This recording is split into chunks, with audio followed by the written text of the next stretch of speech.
everybody. My name is Arjun Roy, producer, recordist, mix engineer, coming at you from on the road today, sitting here at the legendary Edmonton venue, the Starlight Room. This is episode 23 of a series of unedited conversations that I'm calling the Hometown Hustle. This deals with my artistic journey through the arts and music scene in the Peace Country and all the people who help me get where I am today. Today, I'm pleased to have with me, I'm going to go down a long list, Tyson. Stop me anytime. Entrepreneur, restaurateur, renowned promoter, running with his partner Andrea, legendary Edmonton venue, the Starlight Room, and others, as well as Concertworks Promotions. Yep. Tyson Boyd. Excellent. Welcome, man. Yeah, thank you. Thank you so much for taking time out of your day. I know it's been a busy time. Maybe it'd be best to real quick start out with what has been super busy. The Starlight Room has celebrated an anniversary recently. Yeah, so, just this past weekend we celebrated our 30-year anniversary. Now, that date is pretty loose because the way that it's happened, I guess, technically New Year's Eve, 1989. That was the first night that the Bronx opened. Okay. So that ran for a number of years up until about 94, and then the place kind of split into two different venues under the same ownership back then, the Rev and Lush. Right. And straight into early 2000s, about 2003, new ownership came in and acquired the building, the business, and created the Starlight Room, which has been running since then.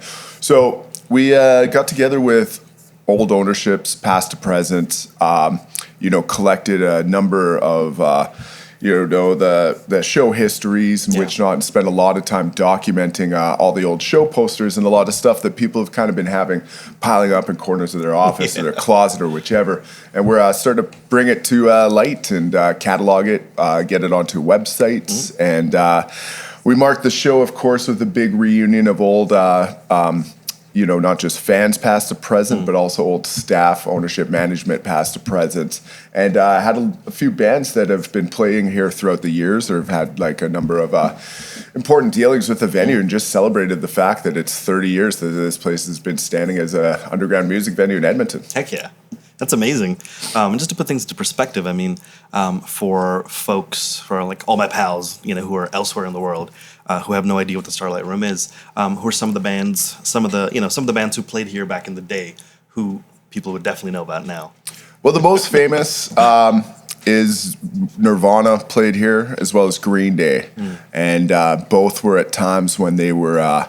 Obviously had not blown up. We're a mid-sized venue, not an arena. And I know Nirvana famously played to 19 people here. No way. Yeah. Green Day played a Sunday matinee show at 3 p.m., all ages. And I know Mike, the bass player, had to call Oliver every day begging to have his band play here. Wow. So there's that. Of course, SNFU, they were a very important band to Edmonton. And, at the time of the early years, they kind of finished some of their last shows here. They also did their reunion shows here. Disciples of Power, very famously, more locally, also the Smalls were a massive part of this. And, that's super important to all of Alberta. Canada, I'd say, I don't know if it gets too far outside of that realm, but, it's important to us locally. Yeah. And then on top of that, through the years, we've had a number, there's a lot of Canadian artists, Big Wreck, Nickelback, Big Sugar, the Headstones, all of those. But also we've had, Edward Sharpe and the Magnetic Zeros. We've had Mastodon. We've had Amon Amarth has played here. Bands like A Day to Remember. Yep. There's a number of bands that are playing arenas now. They're still on the touring circuit, but a lot of them cut their teeth on their first show here in Edmonton at the Starlight Room. Yeah. Some of these bands, too, they weren't also playing the big stage. They were playing downstairs in the 150 cap. I know Behemoth, when they first played here, they played in the downstairs, and maybe it was, I think, a solid 30 or 40 people. But now they're playing 1,000 cap rooms plus and much larger. So all over. Absolutely. Yeah. That's amazing. I think this kind of takes me back to the chronologically the beginning. I was trying to remember when we may have first met. And all it goes back to is I moved to Grande Prairie in the year 2000. Yeah. And I feel like 2000, and I guess even now you could say, there are no shows that come up to Grande Prairie. So Yeah. we would always drive to Edmonton, to Calgary, or even drive to Vancouver or something to see shows, especially like metal shows and things like that. I mean, for me, like as a lifelong metalhead, that was always the thing. And so I remember, driving here to see like Pantera, like in 2000, 2001. Yeah. Like Ozzy Osbourne and a bunch of shows like that. And those, you can correct me if I'm wrong, but I feel like there was always a contingent of like Grande Prairie and area folks who would end up at these shows. And somehow or the other, like I always remember running into a bunch of people, like on the LRT heading out of like Rexall Place or something like that. Yeah. And so I think I must have met you around then because we share some mutual friends as well, right? So it might have been one of those things. Absolutely. And especially like around the early 2000s, I was like in 2000, I lived in Edmonton for a short period. Then I moved back to Fairview where I was working in the oil field for a bit and went to Grande Prairie. Often visit friends and, like you said, going to Edmonton for shows and visiting and whichever. I was bouncing around. So I don't remember the time exactly either, but pretty sure it was, Muskogee Park area there for some old festivals in the skate park and whatnot. Absolutely. It was interesting, like in the early 2000s, like you mentioned with the Pantera show and which not is, not being around, like not a lot of music came to our area, Grande Prairie, Fairview. Like we had the Smalls was what we had to look forward to. And then, you guys eventually formed a band in which not, and we, had a bit of a scene going on. But like otherwise, you traveled to Edmonton. And at the time, I remember like late 90s, even like for any of the really big shows. Like we came to Edmonton in like 96 or 7 or whichever for Metallica, Smashing Pumpkins, Melancholy, the Infinite Sadness tour. And I went to, again, I think it was 96 or 7 to Marilyn Manson Antichrist Superstar tour. But those are like all ages shows that you could go to. We couldn't go to these smaller club shows and which not because we're minors. But you'd have to travel. Like we went to Vancouver to see Ozfest in 99, which was, a pretty big deal for us back then because that was my first chance I ever got to see Slayer. Oh my gosh, absolutely. Primus was there. Buckethead came out and played with Primus. Oh my gosh. That was the first time, like, so cool. No, I'm not the hugest fan, but this was a part of significance. Slipknot had their breakout then, as well as System. So seeing them on like these smaller stages back then, when they're breaking out, was kind of cool. But other than that, like early, I don't really remember a lot of like Pantera, Slayer, or any of these bands like In Flames and whatnot at the time coming through Edmonton. Like it just seemed like everything was so distant. Right. So we had some of our arena bands like Metallica and which not come through, but everything seemed so distant. I feel like the early 2000s was what kind of when bands started really coming around into the West a little bit more. Right. Like it felt like first time I saw Slayer in Edmonton, there was ambulances galore. People like getting pulled out. I saw a guy with a broken leg who was getting hauled out on a stretcher, begging to go back into the show. Classic. And it was just people were like just thirsty, right? Like they were raging, and like you could actually tell. I remember then, like it's different. Now that I'm kind of in the industry and, like you could tell bands' reactions and read them better. But I remember like seeing then and not being a part of the industry, seeing Slayer looking at the crowd and stepping back and looking at each other and like thinking, holy shit. Like, why haven't we been here? Like, heck that's just it. I mean, we live in a place where like even being in Edmonton or even Calgary, there's nothing more frustrating than like hearing that some awesome band is going on tour and they have Canadian dates. But the Canadian dates are like Toronto and Montreal. And like that's it, right?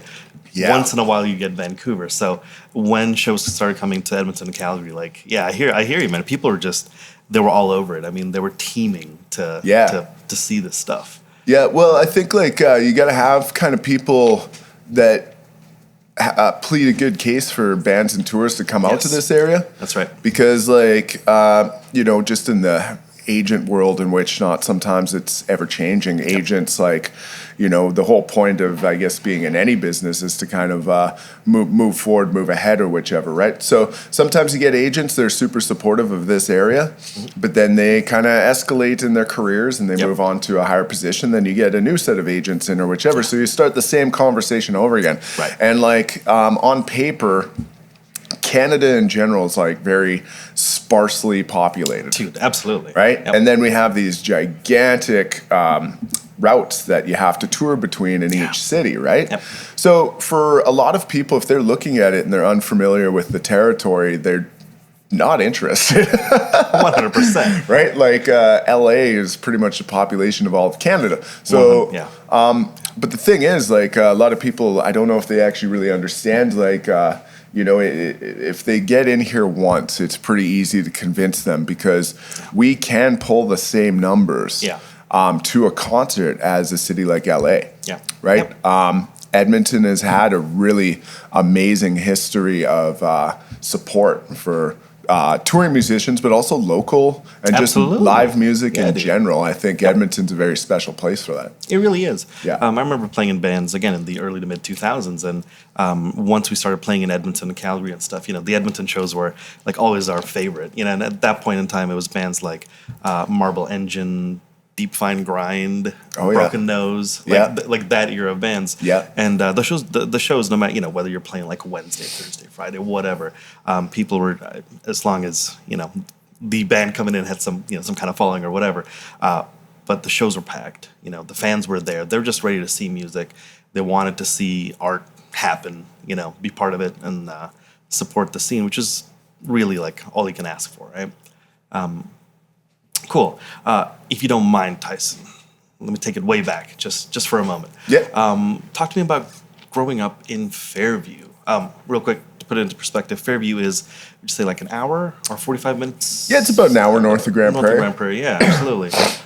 Smaller town than Grande Prairie. And so I'm always curious, whether it's people getting into the arts or like, there's always like small town metalheads like myself. I'm like, there's like a small community of us, that you find, and somehow it grows. It blooms, it blossoms. Some people find a way into the arts from there. So I'm always curious to see how that happened. Talking about growing up in Fairview, what were you into, man? Well, growing up in Fairview, I grew up on a cattle ranch outside of the 3,500 person town. So, and this was pre-internet too, that I was actually, getting into music. So it was obviously challenging. Absolutely. I mean, I think it was like when I was about 5 or 6 or something, my dad got a satellite television. Okay. And we had much music then. So, and this was still in the 80s. Right. So, fortunately, it was still pretty rad back then. And they had Power Hour. Yep. They had like Loud and a few things. And I remember pretty distinctly, catching some videos that were actually, heavier. This might sound ridiculous, but I think maybe you might be able to understand, sure. But my dad used to play CCR, and like to me that sounded super heavy. Yeah, and I gotcha. Yeah. I really liked it when I was super young. Yep. So it's kind of funny now, but CCR was kind of weirdly an introduction to heavy music for me, cool. And then like it turned into Much Music. I would find videos and which not, and like not too far after,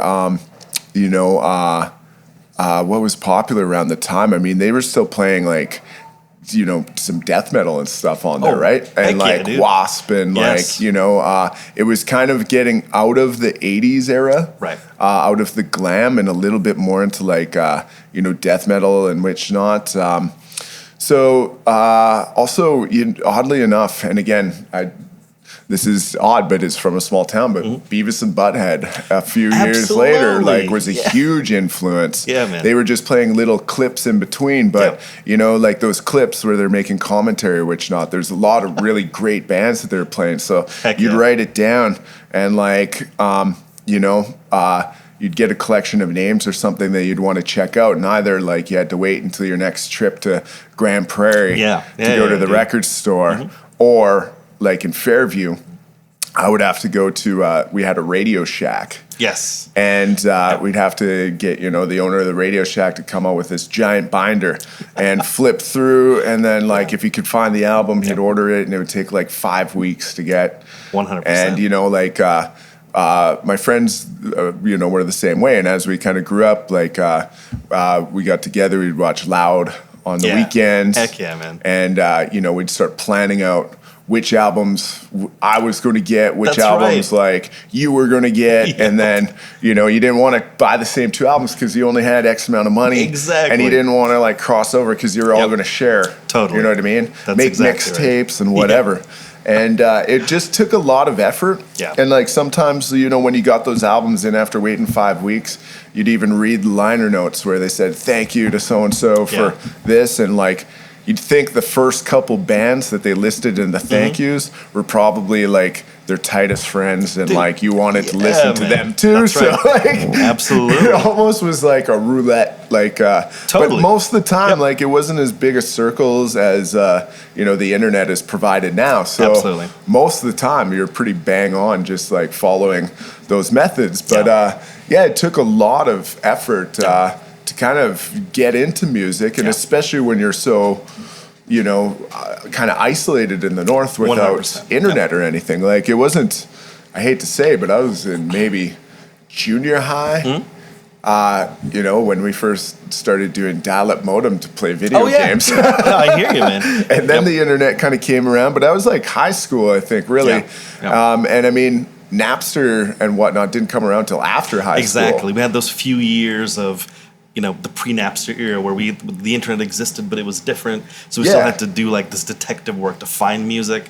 Totally. You could find album covers and track listings, but you couldn't listen and you couldn't watch video. Exactly. So it was starting to become accessible. Yeah. But there was still, it was still a brand new thing, Absolutely. the internet. I hear you. It's a funny thing to consider now, being how ubiquitous the internet is. Even just talking about it as an entity just seems so strange because it's everything. Oh, I'm fully tied in now, everywhere. I honestly just can't even imagine 5 minutes without my phone right now. But back in the day, I didn't have a phone. I was waiting 5 weeks for albums to come. That's right. Absolutely. There was no way to do any of the stuff that we do in the frequency that we do it back in the day. And that's a time that I feel not too many people remember. I mean, I don't mean to date myself or ourselves, but I just mean that in terms of comprehension, do you understand what that was like? Yeah.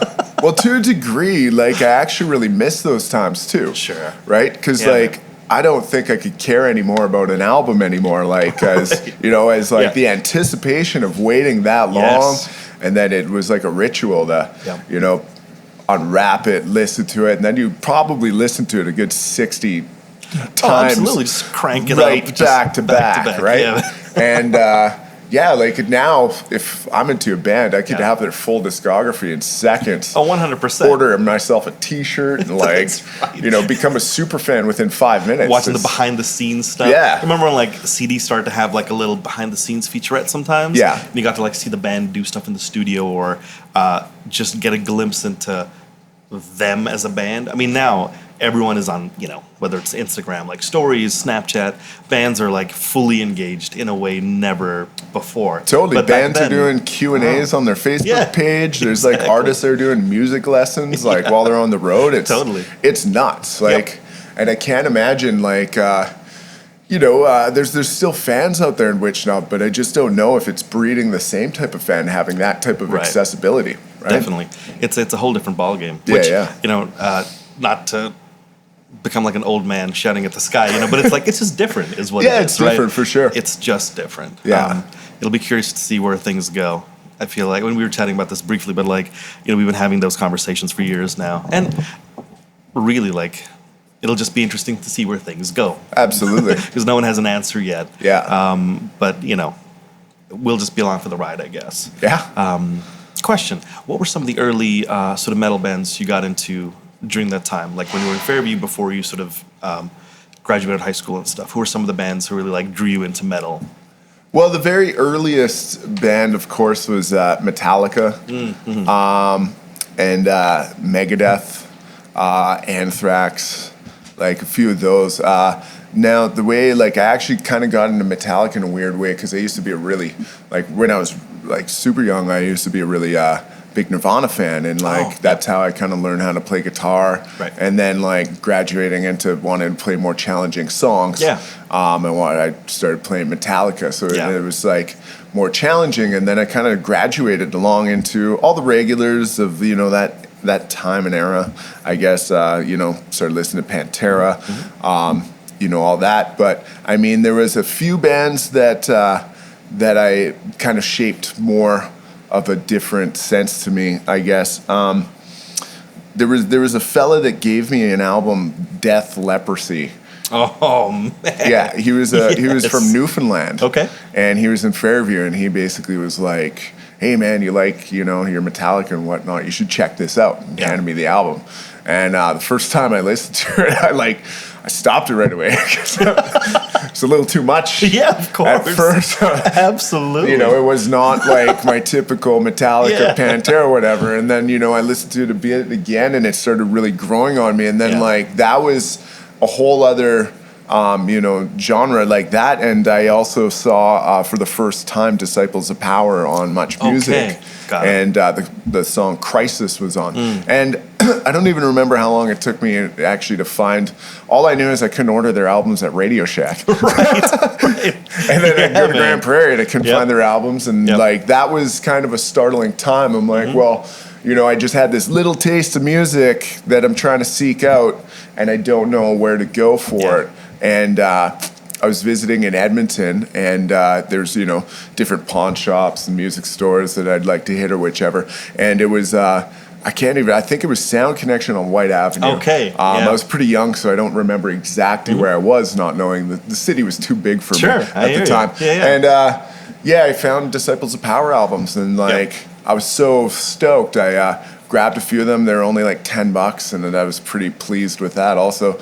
And then it was when I opened up the liner notes and found out they're from Edmonton. That was like a pretty, it was a life-changing experience for me. Absolutely. Because everything was so inaccessible and like seemed so far away. And, you know, I had, you know, again, I only knew of the Smalls being a band in Alberta at that time. And like, I had no idea that there was even bands out there that existed that were like literally right in your backyard.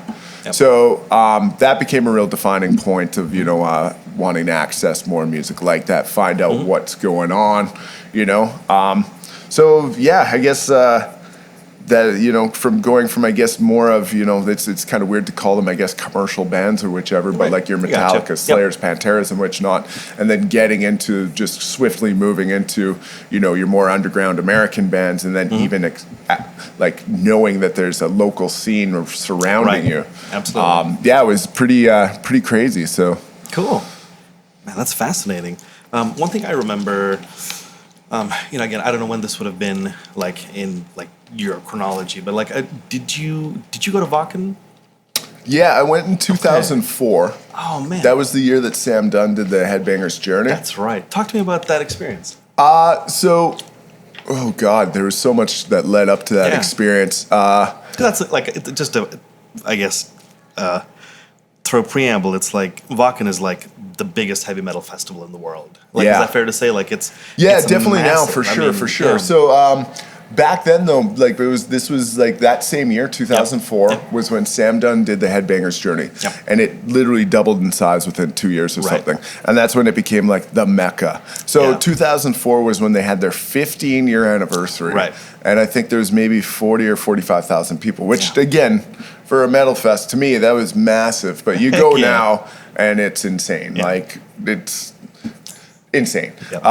In a bad way, in my opinion. But, you know, back then, 45,000 or something, there was just tons of bands that we had no access to here, right? And it was 2004, I actually saw Dark Throne there. Whoa! Yeah, which... That's amazing. You know, I'd have to look it up. I have never been, like, the most massive Dark Throne fan, but I knew the importance of seeing that show. And I don't think they've played live since then. But no, I got to see Mayhem back then. I got to see Destruction, like all of these European bands that, at the time never came over to North America. Of course, exactly. And then, a band like Dark Throne who just never plays. Yeah. And I got to see like a 3.5 hour Dio era set where he played Elf, Black Sabbath, Dio. Oh my gosh. Got a Lifetime Heavy Metal Achievement Award from Joey DeMaio of Manowar. Yeah. Like all this. It was and then the beer gardens with the German firefighter brigade and all of that. It was just a real different experience.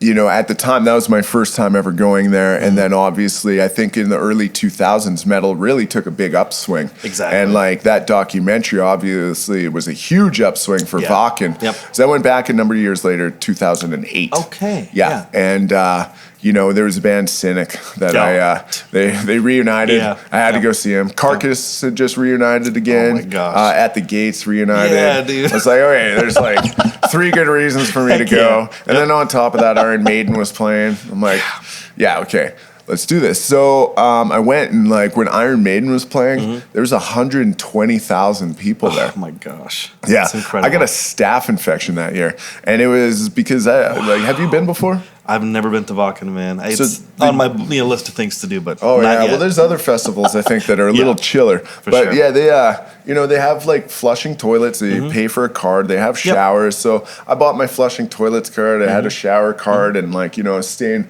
reasonably clean. But people are just it's dirty. Yeah, of and course.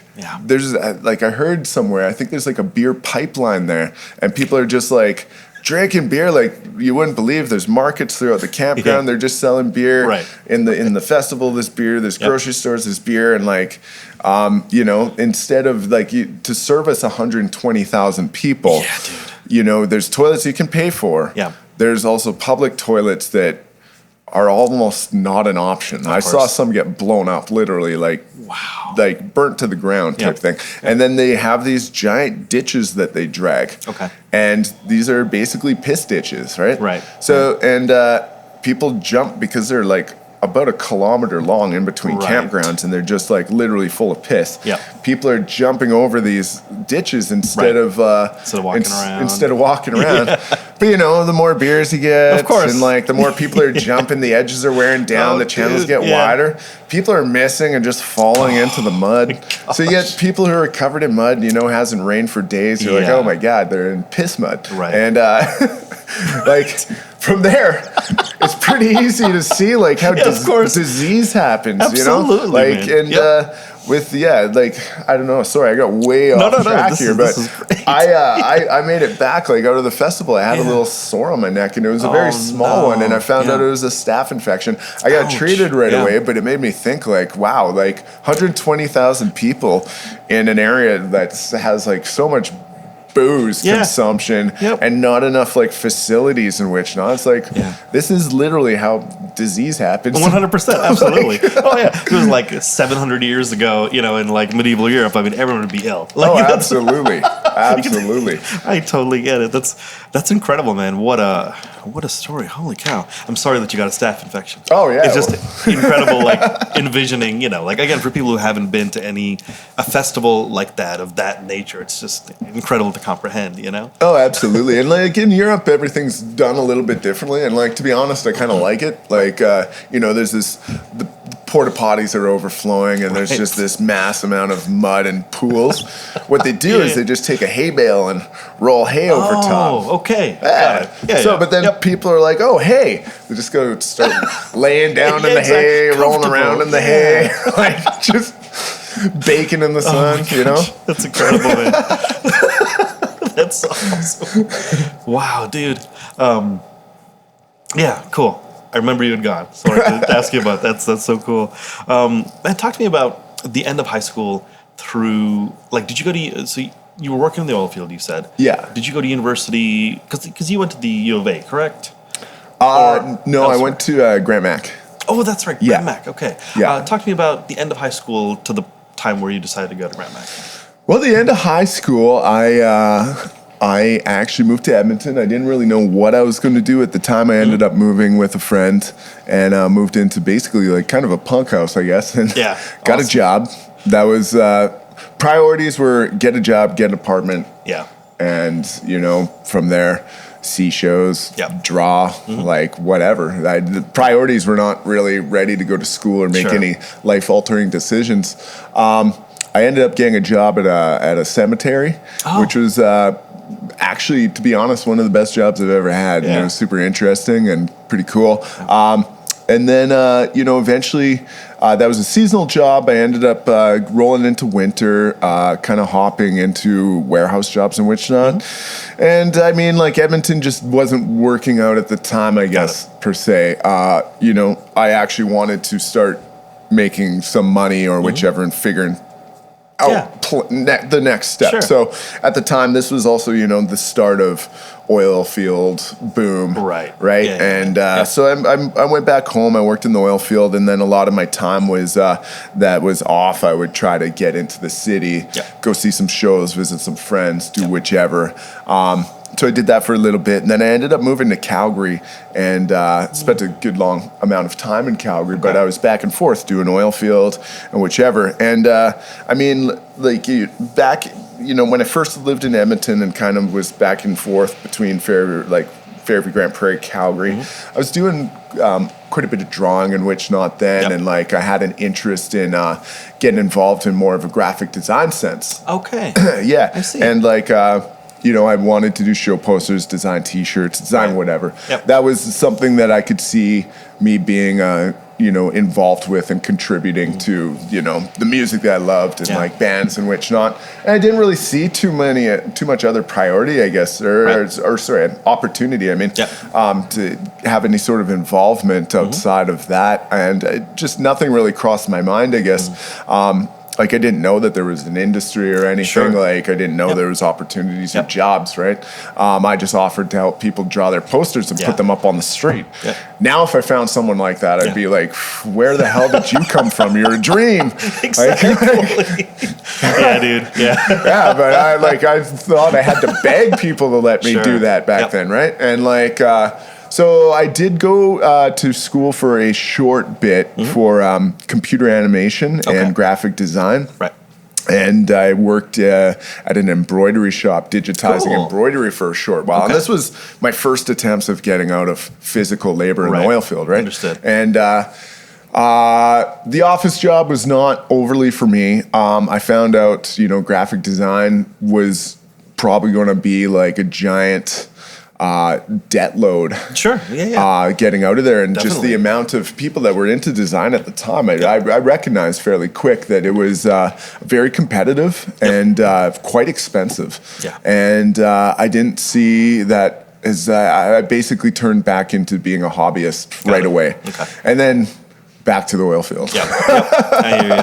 Back to what I knew. And, I continued that a little bit back and forth for a while.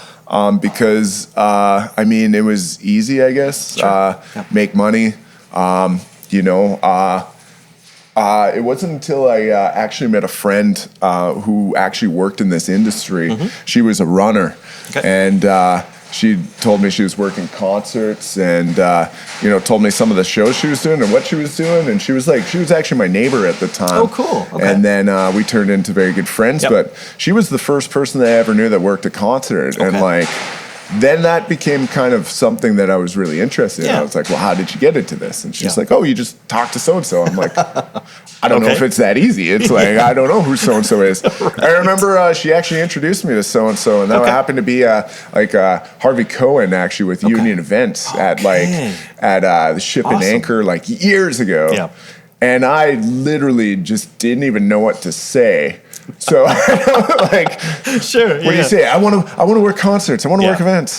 That's not cool. So, I mean, the only thing that came of that was I had a realization there was people in Alberta that did this, Right. Absolutely. So that was enough, I guess, for me to be aware. And, next I just kind of continued to do my thing. I actually, got into an accident. I was in Edmonton. I moved. I moved out of Calgary. I wasn't really living anywhere yet. I was one of those transient Alberta workers, right? Yep. And I was in Edmonton because I had a friend here, and I was staying on his couch, and I was like, planning on moving to Whistler at the time because of the Olympics, and they were like going to reroute this pipeline, and I was destined to go work in the mountains for this pipeline reroute. That was my plan. You know, typical. And I ended up actually meeting my wife Andrea now. So she you know, got me to stick around Edmonton a little bit longer, and I found a job framing with my friend Andrew. And I actually injured myself. I took a bad fall, and I put out some vertebrae in my lower back, and you know, it was bad. I got misdiagnosed a couple times, and anyways, I ended up landing in a position that Andrea actually helped me out and get, was working at a Blues on White commercial hotel. I was working in the liquor store and the hotel, and that was actually, you know, like I liked Blues on White, I liked White Avenue, I liked being within Edmonton and all of that, but I also found it to be horribly depressing to, you know, I was a machine operator, had a truck, you know, like building houses, you know, doing all of this work straight down to the very bottom of working in a liquor store. And I ended up actually picking up, because I knew I was down for about a year at that time. So I picked up I thought maybe I should start thinking about going back to school or doing something, plan B, you know. I was like 26 or 27 or something, you know. Time to kind of maybe consider making a change, and it was forceful, I guess, because I was injured. And I went to Grant Mac and found there was an arts and cultural management program. So that's what I ended up taking, and I mean, that was a good boot for me to actually kind of stay a little bit focused into getting involved in the arts, music scenes and which not, and start networking and whatnot. But, you know, I had a, like, you know, I have a really good work ethic, right? So I actually worked about 4 different jobs while going to school, part-time, and which on just kind of naturally kind of got myself into venues, which not, and working within bars and all of that. And it kind of just slowly progressed, you know, from doing the posters and hanging them up on the streets to actually kind of running the shows. And then, you know, just kind of tiptoed my way in there, I guess, a little bit, kind of starting from the very bottom to kind of getting to the position that we're at now. So it was, and that's, I mean, that was, you know, well, 11, 12 years ago now. Right? So it wasn't a quick process to get in. No, of course. It's a lot of work, dude. Can you talk me through a little bit about the formation of Concertworks? Like, did you, was there, after school, for example, you know, did you know that, okay, you wanted to form like you wanted to get into concert promotion or venue management and stuff? What were the steps you took after school to start getting to the place where you are now? Well, I was kind of doing that stuff during school. So after school, to be honest, I kind of had my my eye on trying to work into bigger environments. You know what I mean? Bigger productions, like concerts, festivals, all of that. And you know, I have done different roles and jobs within that world and which not. But I mean, that kind of got into a little bit bigger of a, you know, more intricate scene, I guess, than what I had really kind of thought it might be in my head, I guess, from, you know, watching Binge and Purge videos when I was a kid, you know? Like, it was a little bit of a different world, and I liked it, I enjoyed it, but long days, really quite hard. You know, the whole scene entirely is different, and like, you know, different in a sense. I can't really say a lot of how I feel on microphone here, but no, I actually really kind of, you know, in between that, because, you know, here in Alberta, that's not a regular thing. If you're in Vancouver, Toronto, New York, or whatever, you could do gigs like that all the time and stay busy. Here, like in Alberta, you got to wear 5 different hats in order to keep busy. So I continued working like venues and, you know, little nights on weekdays or whatever at small pubs and which not. And I actually just kind of really gravitated more towards having more of an interest, I guess, in working with the smaller developing bands, and like, you know, a lot of the smaller tours and which not are kind of more the bands that I'm interested in. And like, they still kind of have a lot of heart behind them. And like, there's a lot of a different vibe. Like it's kind of, it's just a different feeling. So I guess I kind of naturally just continued going in that direction without really noticing it. And I kind of became home for a long time at Pawn Shop. Right. Yeah. Oh, what a place, man. Yeah, no, it was great.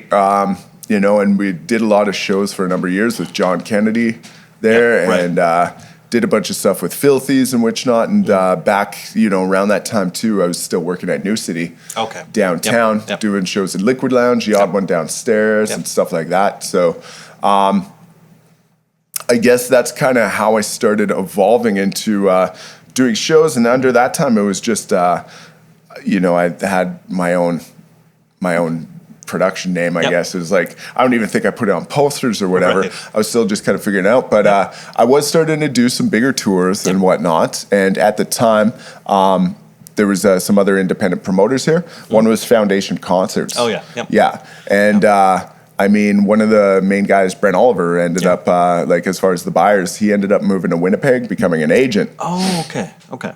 And Zeno, who's a partner of mine here even now, he was passing me on the street in his car as I was hammering up posters on Jasper Avenue. Right on. Yeah. And he pulled over because I had been offering to help them on shows. And actually, funny enough, like, we had Death Angel here last night. This was way back. Like, they had Death Angel playing at the Pawn Shop. So, those Death Angel guys were talking about that last night. I didn't realize how long it is, but telling the story now, like, that was 11 years ago or something.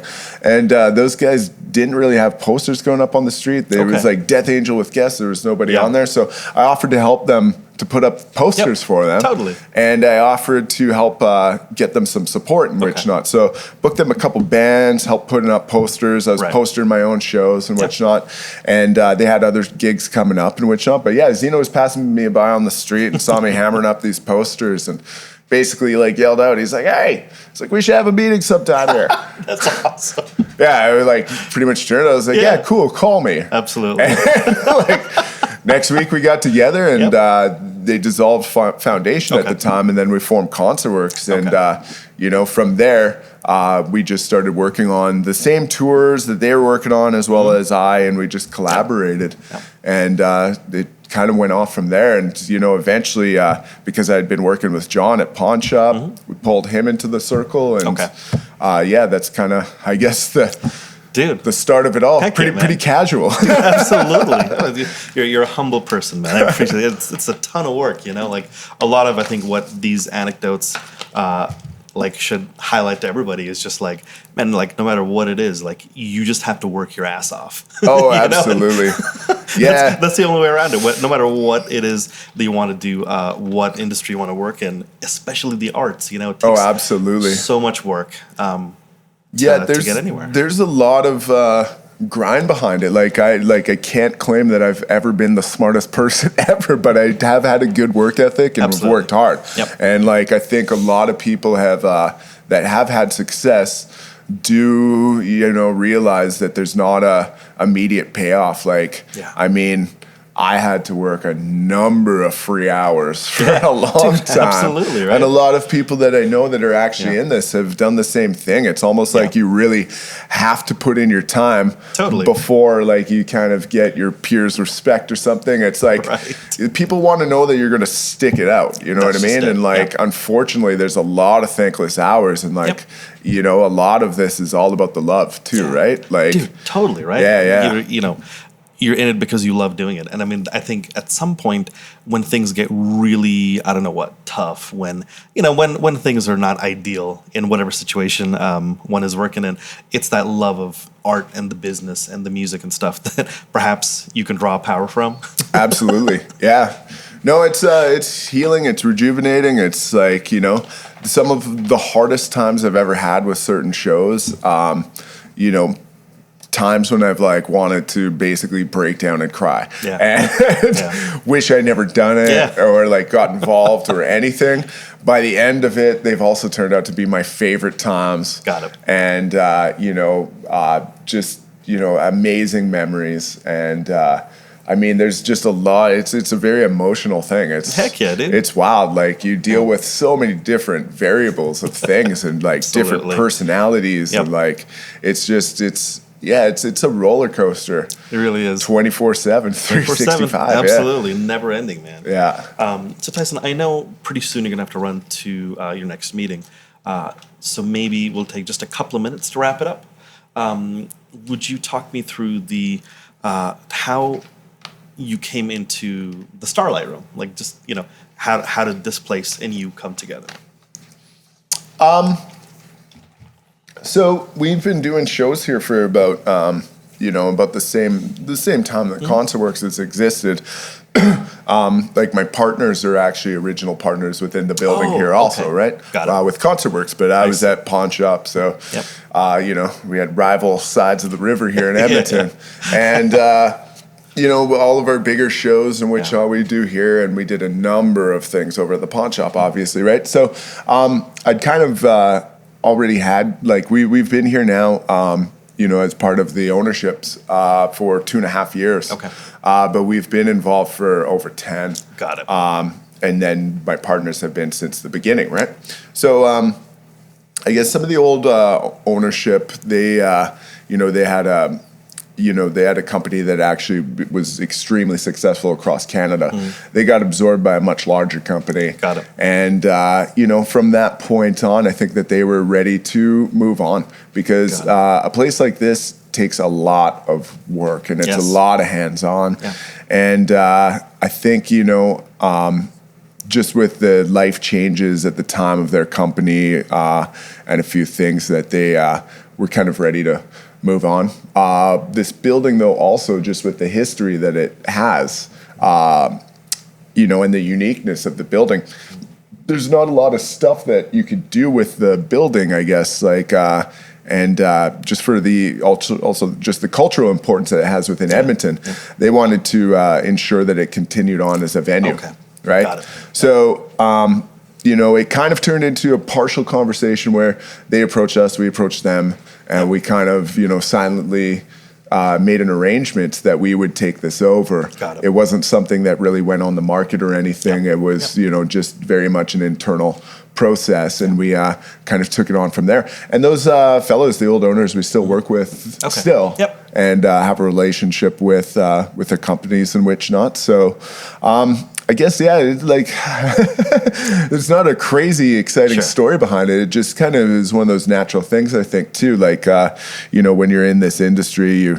kind of get resources or the tools to do your job and which not. And like, we've always been bouncing around, not just trying to do shows, but, instead of wearing 5 hats and trying to keep busy and all of this, we turned Starlight into our backbone as our company, right? So we can have, we have a pub restaurant downstairs.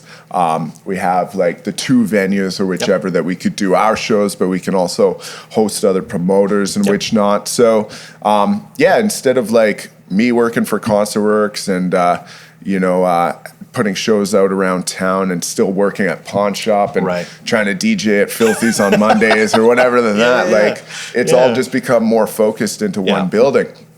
And which is absolutely amazing because, it's a very family kind of oriented place here. My wife is here with us, and our partners are just everyone's family. And it's just really nice that we could be here, support one another, kind of do what we've been working on for so long and kind of, focus on one another and kind of building what we love. Yeah. And, obviously also not working for landlords on White Avenue is quite nice.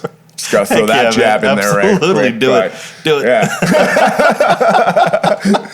Yeah. No, it's nice. Like we have a lot of control over, ourselves or what we're doing. The well-being of our business, or our own personal selves and everything is kind of here, and that's there's a lot of comfort in that because you know how many hours it takes, to do all of this. You want to know that you and yours are taken care of, I guess. Absolutely. Yeah. Dude, I think that's a great place to pause the conversation, really. I mean, every time I've been in here, whether it's downstairs, whether it's a show here or back there, like everyone who works here, like the vibe is great. You can tell everyone is, everyone's just having a good time being here. Yeah. Which is a beautiful thing.